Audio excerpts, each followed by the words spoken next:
Lano.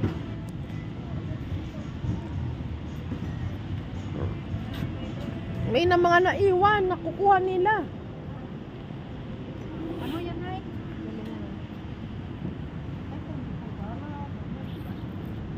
Ha, yung mga ganyan ka lang.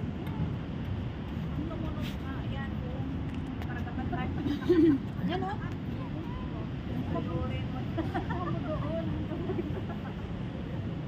Magandang ka, ano nila? Ay. Dito mo yan. At sama-sama tayo para may souvenir ka kay Eve. At pag dating ni Eve, pag si Evelyn na lang nandito, di. I-try natin yung cellphone yan. Sino ba may? Sa. Ayun o, may nakadungo. Hello, madam. Ulit. Ayun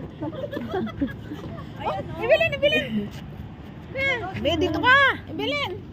Yeah. Oh, dito din sa cellphone ko.